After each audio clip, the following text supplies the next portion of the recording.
Okay, so in this video, we'll be discussing about monetary policy. Okay, so by definition, monetary policy is the demand side of economic policy. It refers to the actions undertaken by a nation's central bank to control money supply and achieve macroeconomic goals that promote sustainable economic growth. Okay, so essentially, ang ating authority for the monetary policy is the central bank.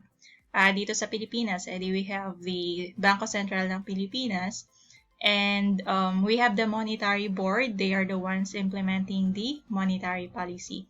The monetary policy, essentially, the central bank has this, they do have goals with regards to economic growth, let's say GDP, and then we have also, they try to control the inflation rate, and sometimes they could affect those factors by controlling the monetary supply or the amount of currency that's in circulation in the market. Okay, and aside from that, of course, they'd also like to achieve macroeconomic goals. Okay, those would include the GDP, the inflation rate, things like that. Okay. Key takeaways: monetary policy refers to the actions undertaken by a nation's central bank to control money supply and achieve sustainable economic growth. Okay. Monetary policy can be broadly classified as either expansionary or contractionary. Later, we will be discussing those. Tools include open market operations, direct lending to banks, bank reserve requirements, unconventional emergency lending programs, and managing market expectations subject to the central bank's credibility. Okay, so essentially, the monetary policy also includes the regulation of financial institutions, because the financial institutions are directly involved with the saving and issuance of the country's currency, right? So the general public would put their money into the bank as savings or as investments, and then the banks or other financial institutions would release them to the public through loans to individuals, to entrepreneurs, or to businesses, okay, who would then use the money to operate their businesses, which would contribute to the economic growth, increase in GDP, and of course, contributory to economic growth in terms of employment, allowing people to have money to spend on. Okay, to spend. Okay. Understanding monetary policy. So monetary policy is the process of drafting, announcing, and implementing the plan of actions taken by the central bank, currency board, or other competent monetary authority of a country that controls the quantity of money in an economy and the channels by which new money is supplied. Okay, so here in the Philippines, we have the Monetary Board, which, what do you call this? Which is part of the central bank, Bangko Sentral ng Pilipinas, and the only institution allowed to print new money, to supply new money into the market, is the central bank as well. Okay, so they do have the power to print new money and to supply new money when needed as part of their monetary policy. Policy, essentially, it's actions to be taken by central bank in order to stimulate activity in the market or in the economy. Okay, it would depend on the situation whether they need to infuse money into the market or whether they need to what do you call that contract, take back money supply from the market. Okay. Monetary policy consists of the management of money supply and interest rates. So Bangko Sentral also regulates the implementation of interest rates aimed at meeting macroeconomic objectives such as controlling inflation. So interest rates in a way related to controlling inflation, consumption, growth, and liquidity. This is achieved by actions such as modifying the interest rate or selling government bonds, regulating foreign exchange, forex rates, and changing the amount of money banks are required to maintain as reserves. So all these are being regulated by, again, the central bank through the Monetary Board. Economists, analysts, investors, and financial experts across the globe eagerly await monetary policy reports and the outcome of meetings involving monetary policy decision makers. Such developments have a long-lasting impact on the overall economy as well as on specific industry sectors or markets. Okay. The BSP, they do provide annual reports, and if I'm not mistaken, they also provide quarterly reports, which can be found on their website. And then with regards to, targeted inflation rate, targeted GDP for a particular year, they also make reports on that. And I think they also release quarterly reports. Let's say as of March 2021, the GDP is down from, the target GDP for the year. And then with regards to inflation, let's say as of March 2021, we're already hitting the targeted inflation rate. So, the monetary policy would need to control that to ensure that by the end of the year, the highest inflation rate would be the targeted inflation rate, right? And so economists, analysts, investors, financial experts, they do await, the monetary policies and the reports that they provide so that they could make informed decisions. And, if there are changes that they need to make with regards to their investments or with their reports as well, or with normally they are part of financial institutions too. And so they would need to have those information to properly implement certain projects, certain programs to ensure that they get the most benefit out of a certain situation. Okay. And then monetary policy is formulated based on inputs gathered from a variety of sources. For instance, the monetary authority may look at macroeconomic numbers such as the gross domestic product. This is the measure of economic growth. And then we have inflation, industry sector specific growth rates, and associated figures. Normally, certain industries are being monitored, but I'm not sure if it's division or if they do have a certain organization. And then those organizations would provide the numbers, right? As well as geopolitical developments in international markets, including oil embargoes or trade tariffs. So these are for companies that are doing export or import. And then, they would be affected by international laws and regulations, as well as, different political situations in different countries, right? If they are transacting with those countries. These entities may also ponder concerns raised by groups representing industries and businesses, survey results from organizations of repute, and inputs from the government and other credible sources. Okay.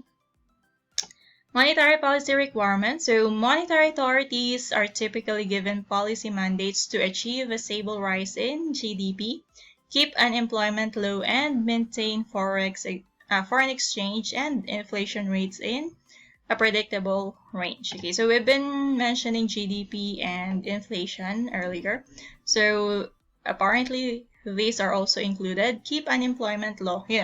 By stimulating economic activity, what they're hoping to achieve is that more people would be employed, and employment would translate to people having the money to spend on goods and services, and spending or availing goods and services would then translate to contribution to GDP. Okay, so it's essentially a cycle, right?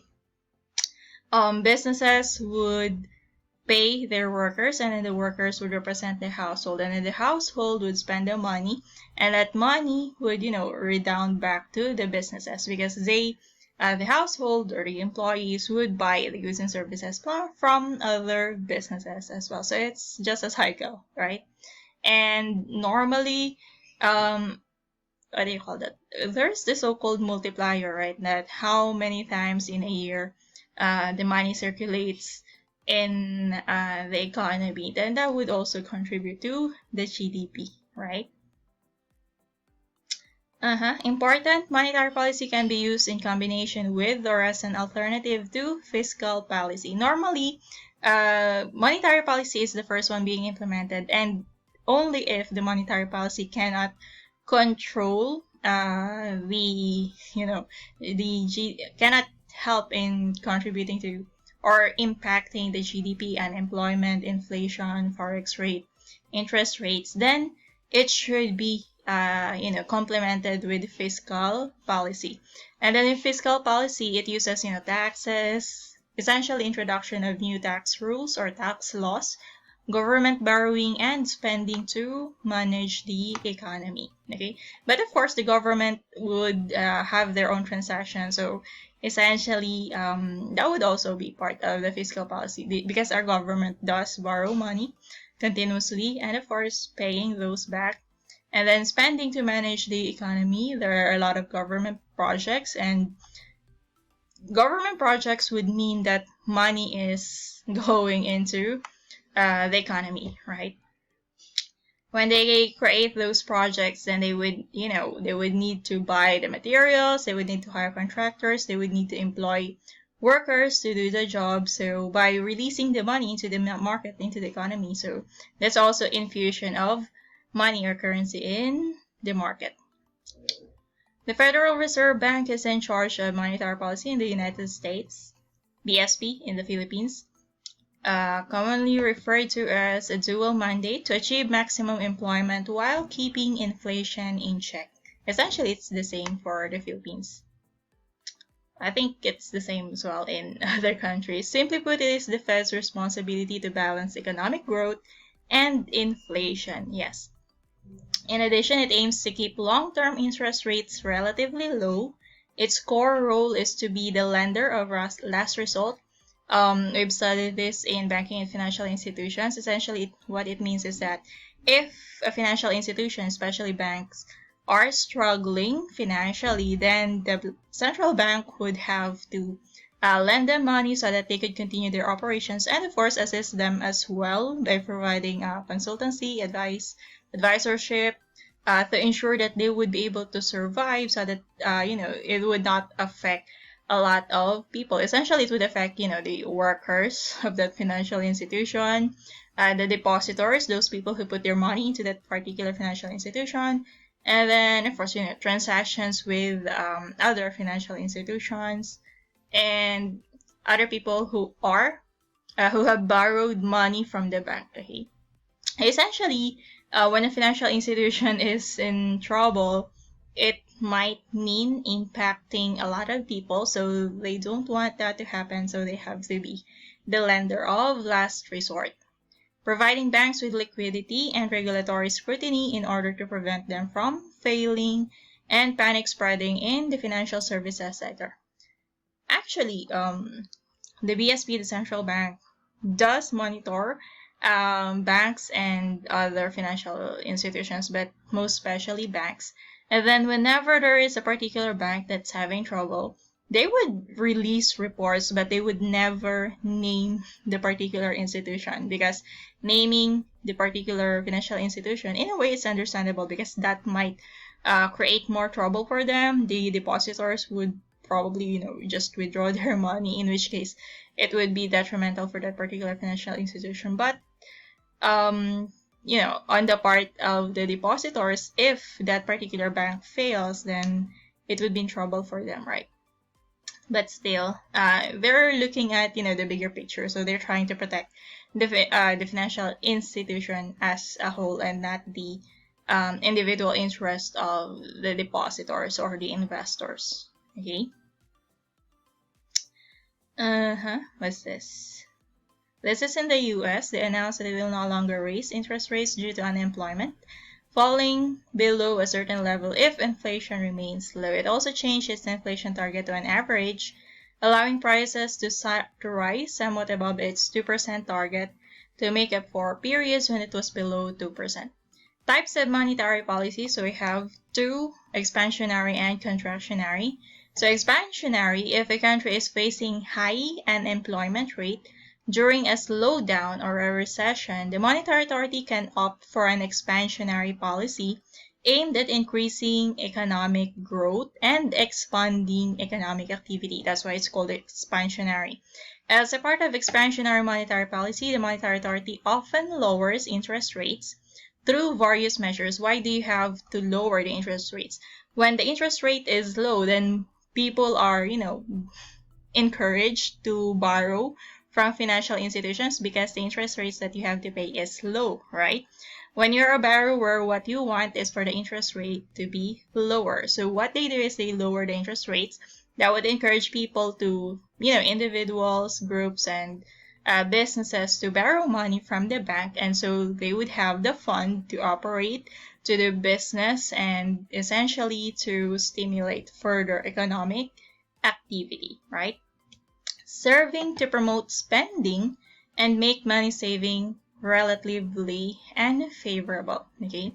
Make money saving relatively unfavorable in such that on the part of the depositor, low interest rate. So when you put your money into the bank, you're going to earn lower interest rate because the monetary policy lowered the interest rate. So instead of putting your money into the bank, you'd rather, spend it rather than saving your money. So in that case, it's also encouraging spending, okay, instead of saving. Increased money supply in the market aims to boost investment and consumer spending. Lower interest rates mean that businesses and individuals can secure loans on convenient terms to expand productive activities and spend more on big-ticket consumer goods. Okay, an example of this expansionary approach is the low to zero interest rates maintained by many lending economies across the globe since the 2008 financial crisis. Okay, contractionary, essentially this is the opposite. Increased money supply can lead to higher inflation, raising the cost of living and cost of doing business. Okay, inflation, the prices of goods and services go up. Okay, and so cost of living would increase, cost of doing business would also increase. Contractionary monetary policy, increasing interest rates and slowing the growth of the money supply, aims to bring down inflation, okay? With lower money in the market, then, people would have no money to spend on, and essentially slowing down the spending would also mean that the inflation would slow down, okay? So it would not continue to go up or increase, okay? So essentially in a contractionary, there's too much money in the market. So what they do is they take the money back into the reserves, right? Okay, this can slow economic growth and increase unemployment, but it's often necessary to cool down the economy and keep it in check, okay? On the other hand, the opposite of the expansionary, they would increase interest rates. By increasing interest rates, people would be encouraged to save their money, so they're not going to spend it, okay? And then it would also discourage people from borrowing because, you're going to pay high interest rates, so I'd rather not borrow. So without borrowing, there's, less people who would spend money. Okay, and with lesser spending, that would curb the growth of inflation, okay? So it would not continue to go up. Okay. On the one hand, essentially, it's already a bad situation when the interest rates go higher than the target inflation rate. So essentially, when you're trying to control it, there would really be negative effects like one, slow economic growth, and then secondly, increase unemployment. Okay, because you're trying to lessen the money in the economy or in the market. So, businesses would have no source of funds. Let's say they cannot borrow from the banks because the interest rates have gone up. So without additional funds, they cannot hiring more people, or sometimes they would be forced to lay off more people. So things like that.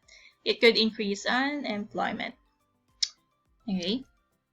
In the early 1980s, when inflation hit record highs and was hovering in the double-digit range of around 15%, wow, the Fed raised its benchmark interest rate to a record 20%. Though the high interest rates resulted in a recession, it managed to bring back inflation to the desired range of 3% to 4% over the next few years, and that is much more important, okay? Tools to implement monetary policy. So central banks use a number of tools to shape and implement monetary policy. Some of them are as follows. First is the buying and selling of short-term bonds on the open market using newly created bank reserves. How does this help? When the central bank buys, okay, when they buy, so they give money, right, to the seller. So in that case, they are infusing money to the market. Wait, sorry, buy. Yeah, yes. They buying, okay? And then when they are selling short-term bonds, they sell, so they get money from the buyer. So that is contractionary in such that the money goes back to their reserves. So instead of it remaining in the market, it goes from the market to the central bank. Okay, so in that sense, it's a contractionary measure. Okay, that's one way of how they control the amount of currency that's in the market by buying and selling short-term bonds. Okay. This is known as open market operations. Open market operations traditionally target short-term interest rates, such as the federal funds rate. Okay. Normally, if they are the seller of short-term bonds as a government agency, it's normally at a low rate only, right? Because it's a low-risk, low-return investment. The central bank adds money into the banking system by buying assets. Okay, whenever they buy something or whenever they implement a project, okay, they're the ones spending, so the money goes from the central bank to the economy. Okay, or removes it by selling assets. Okay, when they sell, then they get the money from the market or from the economy to the central bank. So contractionary. Or more dearly at higher interest rates until the central bank's interest rate target is met. Open market operations can also target specific increases in the in the money supply to get banks to loan funds more easily by purchasing a specified quantity of assets in a process known as quantitative easing. Okay, so essentially what they're trying to control here is the monetary policy, the monetary supply as well as the interest rates. Okay, second option used by monetary authorities is to change the interest rates and/or the required collateral that the central bank demands for emergency direct loans to banks in its role as lender of last resort. In the US, this rate is known as the discount rate because, as a lender of last resort, you're doing it through a financial institution that's already having financial trouble. So the rate is pretty much lower than the normal. Charging higher rates and requiring more collateral, an example of contractionary monetary policy, will mean that banks have to be more cautious with their own lending or risk failure. Conversely, lending to banks at lower rates and at looser collateral requirements will enable banks to make riskier loans at lower rates and run with lower reserves. So in a way, let's say they issue a guidelines or normally Bangko Sentral ng Pilipinas, they issue circulars, right? They could change the requirements that banks could could impose in their lending activities or in their financing activities, and making the requirements easier would mean that more and more people could easily borrow from the banks, the financial institutions, or making the requirements stricter, or it would make it much harder for borrowers to get loans from financial institutions. So that's another way that they control the supply of money in the economy. Okay. Thirdly, authorities also use a third option, the reserve requirements, which refer to the funds that banks must retain as a proportion of the deposits made by their customers in order to ensure that they are able to meet their liabilities. Lowering this reserve requirement releases more capital for the banks. Let's say from 20%, they make it 10%. So they have 10% more which they can use to lend to, to borrowers, right? So having that, there would be more money in the market. But if they increase that, let's say from 10%, they increase it to 20%. So that 20%, instead of being able to lend to borrowers, they have to maintain that in their reserves because of as part of the reserve requirements imposed by the central bank. So again, that's another way the central bank is controlling the monetary supply, right? In addition to the standard expansionary and contractionary monetary policies, unconventional monetary policy has also gained tremendous popularity in recent times during periods of extreme economic turmoil, such as the financial crisis of 2008. The US Fed loaded its balance sheet with trillions of dollars in treasury notes and mortgage-backed securities. Introducing new lending and asset purchase programs that combine aspects of discount lending, open market operations, and QE. Monetary authorities of other lending economies around the globe followed suit, with Bank of England, European Central Bank, and the Bank of Japan pursuing similar policies. We would have to check on this unconventional monetary policies. That would be for later. Lastly, in addition to the direct influence over the money supply and bank lending environment, central banks have a powerful tool in their ability to shape market expectations by their public announcements about the central bank's own future policies. Central bank statements and policy announcements move markets, and investors who guess right about what the central banks will do can profit handsomely. Some central bankers choose to be deliberately opaque to market participants in the belief that this will maximize the effectiveness of monetary policy shifts by making them unpredictable and not baked into market prices in advance. Others choose the opposite course of action, being more open and predictable in the hopes that they can shape and stabilize market expectations to curb the volatile market swings sometimes triggered by unexpected policy shifts. So sometimes the central bank does provide quarterly reports, annual reports. Sometimes they releases circulars or updates on the market situation, economic situation. So sometimes they would also hint at creating policies, creating new rules, or releasing new requirements or things like that, which could affect how the economy works or how the economy operates. And then we have special considerations. So policy announcements are effective only to the extent of the credibility of the authority responsible for drafting, announcing, and implementing the necessary measures. In an ideal world, such monetary authorities should work completely independent of influence from the government. So, no political pressure or any other policy-making authority. So they are the ones responsible and would be held accountable for all their issuances. So in reality, government across the globe might have varying levels of interference with the monetary authorities working. It may vary from government, judiciary, or political parties having a role limited to only appointing the key members of the authority. So here in the Philippines, BSP is technically under the DOF, and then of course DOF is under the president.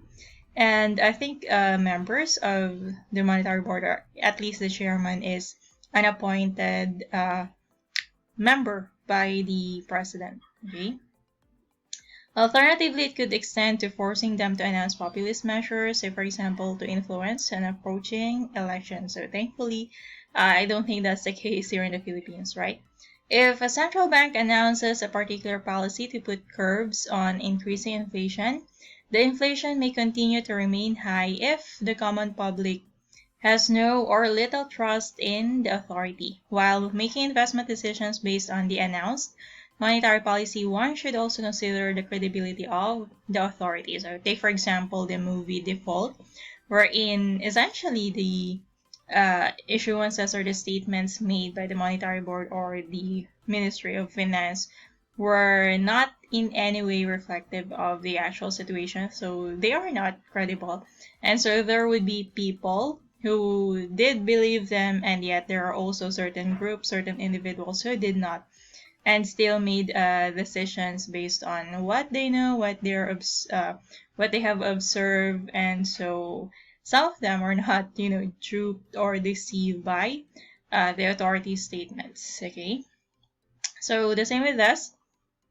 One reason why we are studying this is so that we can see for ourselves and we can observe for ourselves what are actually happening in the economy, and in a way, based on our own observations, we can predict or we can estimate or judge what the monetary monetary board's actions would be with regards to the monetary policy. And we have that certain expectation that because these are observations, we expect them to do this and that. But if they do the opposite, we would be, questioning them in a way. So it's very important that there would be people who are actually watching the economy. Okay, so that's why we have, analysts, experts, and of course, you have the investors, but majority of the investors, they are pretty much silent participants, but still, we all benefit from the monetary policy because the statements or regulations do contribute in the growth of our economy and stimulating economic activities. And also, they control the inflation rate, which is a very good thing. And they're also trying to get a balance for employment and the interest rates and the money supply in the economy. Okay, so those are good things. Okay, so that ends this one. Again, we've discussed the monetary policy, their importance, their role, and of course their objectives on why we have monetary policy. So that's it for this one. Thanks and bye.